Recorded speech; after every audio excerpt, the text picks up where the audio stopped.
Namaste and welcome to this headstand tutorial.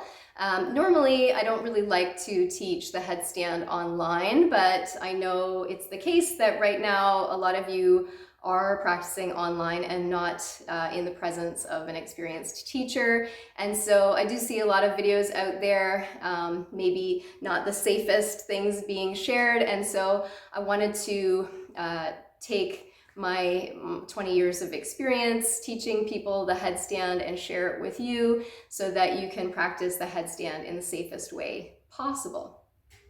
And really, that begins with just doing it in a staged process and making sure that you are not, you're not trying for things that you're not quite ready for yet, that you have patience with yourself and patience with the process so that you can make sure that you have the strength and the technique needed to do a safe headstand. So let's get started. So the very first thing, as we go through this, you'll be able to see if you are ready for the next stage or the next stage and the next stage. Basically, you just stay where you feel comfortable. Okay, so the first thing to point out is that although this is called the headstand, we actually don't put all of the weight on the head. That's very important to understand, because if you do put all of the weight on the head and the shoulders are not carrying some of the weight, you're going to end up with some neck pain, and that's not good. So that's important to understand at first. So it's called the headstand. You're not putting all of your weight on your head. The shoulders are going to carry a lot of the weight. And in fact, technically you could do a headstand with just like a feather's touch of the head on the floor. Okay, so to start, you're sitting up on your knees. Your thumbs come into the bend of the elbows. The fingers are wrapped around the upper arms. Now this arm position is really important. The reason it's important is because we want to get an equilateral triangular base for our headstand. If we grab on here, the elbows will be too wide. If we grab on here, onto the upper arms, you can see my elbows are in more than if I put my thumbs into the bend of my elbows. Did you see that? So thumbs into the bend of the elbows, perfect. Hands on the upper arms, elbows went in a little bit, okay? So thumbs into the bend of the elbows, fingers wrapped around the upper arms. I know I'm being really picky, but these are the things that are key to keep you safe and steady in your headstand. So thumbs into the bend of the elbows, fingers wrapped around the upper arms, so it looks like that. The elbows will go down on the mat ahead of you. Link the hands together, and when you link your hands together, you're going to leave space for your head. So not like this, leaving space for your head. Top of the head goes down onto the mat, close to the hands. What's important here is that it's not the forehead and it's not the tippy top of the head. It's the place between the hairline and the top of the head, right here. Some of you might even have a little flat spot. I've got a little flat spot on the top of my head there, which makes it perfect to find, but that's where it is. So it's not here, not here, it's here, and that's gonna keep your neck in a good position to keep your neck from getting hurt. So thumbs into the bend of the elbows, elbows go down on the mat, hands linked together. Now when you release your hands, if you then readjust, you've lost your perfect equilateral triangle, okay? So come back up, measure again, thumbs into the bend of the elbows, elbows firmly down, pivot on the elbows, don't shift them around, okay? Top of the head goes down on the mat, close to the hands, but the hands are not holding the head, just close to the hands. Toes tuck under and hips come up.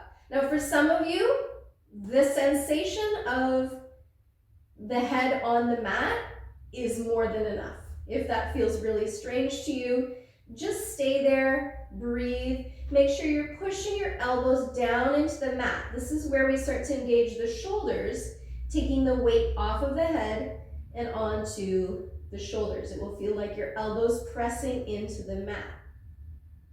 Okay, so some of you might stay there. That might be enough for today. For those of you who are ready, and then you'll just rest in child's pose, do that again, rest in child's pose, do that again. So that might be where you're at with your practice for now, and you just practice that day after day. You can also build strength with something called the dolphin exercise. So the dolphin exercise, thumbs are into the bend of the elbows, fingers wrapped around the upper arms, exactly the same as we do in headstand. So you'll get really familiar with that positioning. Elbows go down, hands linked together, same as we do for the headstand. Toes tuck under, hips come up. Inhale to hinge your chin forward. Exhale to push back. Now, anyone can practice this. Anyone who wants to build more shoulder strength and hold their headstand better and longer. So to do this, the breath is going in as you go forward and you're exhaling as you push back. So you'll do 8 to 10 of those. Rest in a child's pose with your shoulders relaxed, arms at your sides, or hands or fists under your forehead, but shoulders relaxed. Not the arms forward because we're engaging the shoulder joint there. So you'll want to have the shoulder joints relaxed, okay? And then you can do another. So generally you can do 2 or 3 rounds of the dolphin each day to help you, and maybe even a couple times a day to help you build shoulder strength quickly. Okay, now the next stage. So if you want to move on to the next stage, thumbs are into the bend of the elbows, fingers wrapped around the upper arms, elbows down on the mat, hands release and link loosely together. Top of the head goes down on the mat, between the hairline and the top of the head.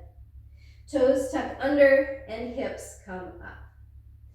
From here, you're pushing your elbows into the mat. Walk your feet towards your face as much as you can until your back straightens up.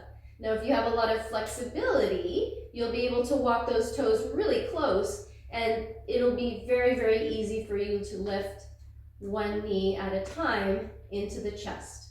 If your feet are a little further away because you don't have the flexibility, that's fine too. Pull your knee into your chest. Same process, okay? So what's important here is that I'm not lifting the knee up. I'm lifting it in towards my chest. This is the next stage. And you might stay here until you build comfort and strength in your shoulders. This whole time, I'm pushing my elbows down into the mat, strengthening my shoulders. Okay.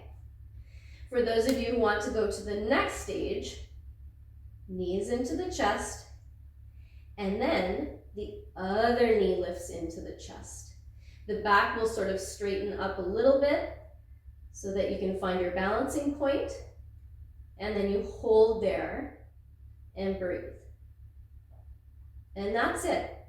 Then you stay in that half headstand. So if you are practicing that, make sure you always relax in child's pose for a few breaths before sitting up so that you don't get a head rush. You don't get dizzy. And when you've done that, you can roll up to sitting. So that might be the next stage that some of you stay at. So just lifting one knee at a time into the chest. That was stage 2. Stage 1 was just straightening the legs. Stage 2, lifting the knees into the chest. Stage 3, lifting both knees into the chest, holding a tucked headstand or a half headstand. Okay? So that is stage 3. Stage 4 and 5 go together, and I'll show you what that looks like. But you want to be able to hold the half headstand for some time before you go up into the full headstand. And the reason is because you want to build strength and control. because once you get the legs up higher, it's a harder fall, right? So you get the legs up, you've got a longer way to fall. Whereas if you're in just that tucked position, your fall is not so great. You're a little closer down to the ground. And you'll just either roll out or you'll step back the way that you came up. Okay, so, and we will go into that rolling as well, because I think it's important for you to understand how to get out of a headstand if you've lost control.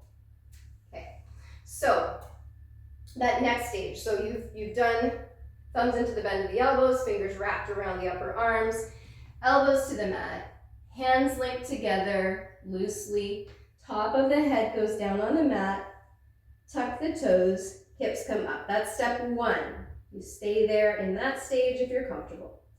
Stage two, walking the feet towards the face and practicing lifting one knee at a time into the chest. You can stay there. Stage three, if you're feeling confident with that and you feel like the weight is not all on your head, that you feel your elbows firmly pressing into the mat, you can go to stage three, which is both knees up, coming into a half headstand. And then the next is to slowly move through two movements to come up into the full headstand. The next one is to lift the knees towards the ceiling. This helps to straighten up the body. And then lift the feet towards the ceiling. The reason we do that in two separate stages is to get the body positioning right. Because if you go from here just to straightening up the legs, maybe you'll end up in some sort of a piked position or maybe an arched position. Neither is good for being able to confidently hold or comfortably hold a headstand. So you want the body in a nice straight line, and that's your final stage. And you're breathing there, holding as long as you can. Elbows are pressing down. Make sure you're not caving in with the shoulders. And then coming down, bending the knees. And then knees into the chest. And coming back down. Now, if you can come out with control like that, you're really ahead of the game. Most people just fall back out the way that they came out, and that's fine too. But you're trying to come out with as much control as you can. Again, you're definitely going to rest in child's pose for several breaths, just to relax. You might even then relax in Shavasana on your back if you want. Certainly after your headstand practice, you will want to do that. But if you want to take another turn, just a child's pose is fine in between turns. Okay, so I was going to talk about the rolling out. So what happens? So a lot of times it's instructed to practice against a wall. I have another video on that if you want to check it out, where I go into detail about why I don't recommend practicing against a wall. But basically it's because it doesn't build the strength that you need in order to come up into a safe and solid headstand. And so it's not the most advantageous thing. You end up in this arched position. When you have the back arched, it's very difficult to hold a headstand for any length of time. Maybe you can hold it for a minute or two, but you're definitely not going to be able to hold it for a long time. Or you'll also find it difficult to get into variations. You'll probably end up with some lower back pain. So in general, it's not a good position to be holding. Okay, so don't do it against the wall. So if you're not doing it against the wall, then you've got these fears, right? Because you're scared. Well, I'm going to be upside down, and I'm balancing on my head and my elbows, right? So first of all, is you're not just balancing on your head. You're balancing on your elbows and your head and your hands, and you've got this triangular base there, which if you think about it is even more solid than the feet, because the feet are just two little points. You've got this whole thing here with a big head there as well. So it can be quite steady. In any case, what to do about the fear? what to do about the fear is you move through all of those phases when you're ready. Don't go to the next phase if you don't feel comfortable. If you feel weak in your shoulders, don't go ahead into the next phase of like coming up into the half headstand. It's too much. Build your shoulder strength with all the dolphins. Get really confident and strong in your dolphin exercises, and then maybe practicing the half headstand if you're feeling ready and you've got all of the technique down pat. But the worst thing is to just go into the next phase that you're not ready for yet. Okay, so be patient with yourself. And the other thing that I wanted to show finally was just what happens if I get up there, but then I lose my balance, right? And you think, well, a wall is safer, but it's actually okay for you to practice without a wall. You can just have your mat there. So this is what that looks like. And you might even want to practice this just so that you build comfort that the world is not going to end if you end up going that way, okay? So I suggest coming into the half headstand kind of a position.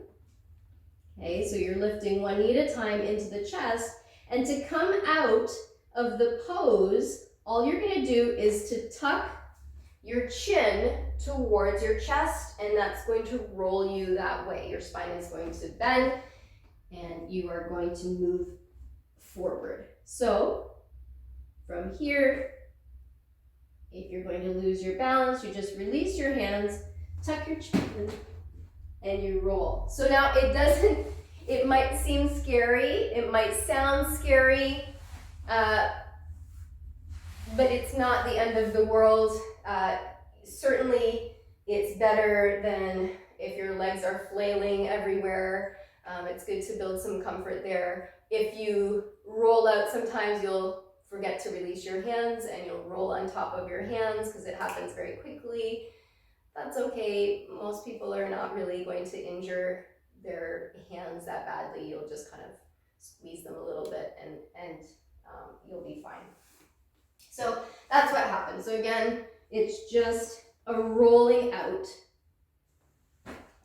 chin to the chest, and rolling out. Now, if you have a bun in your hair like I do, it makes the roll a little harder. So that's maybe a little tip there that I never considered before. But the having the bun in your hair can actually, that's why my first roll was a little not so smooth, because I've got that bun there.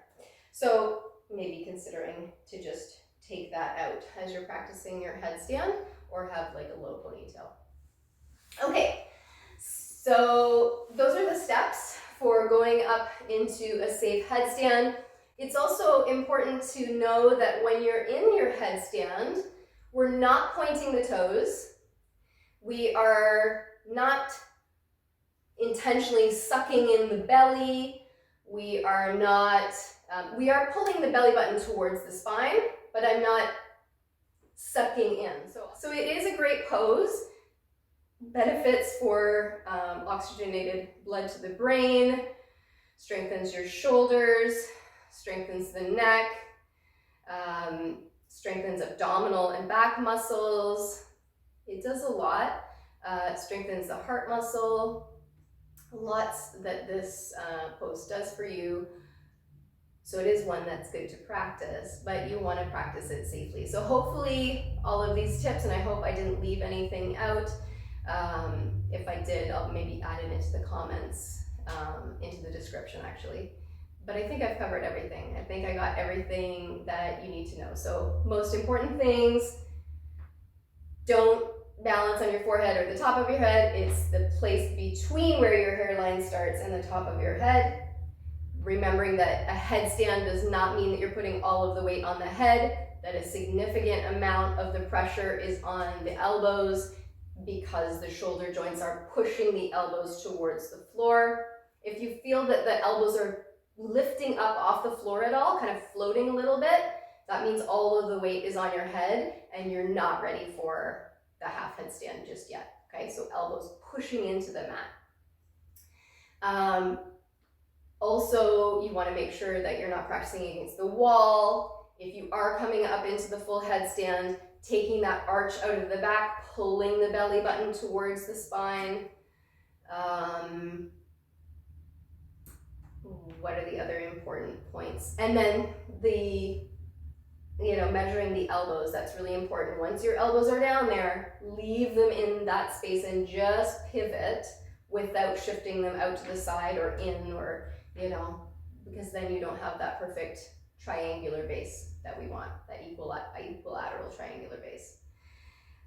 I think I've covered it all. So good luck with your headstands. I hope this was helpful. If you did find it helpful, please leave it in the comments. Let me know how you did. If you have any other questions, please put those in the comment as well, and I'm always happy to answer those.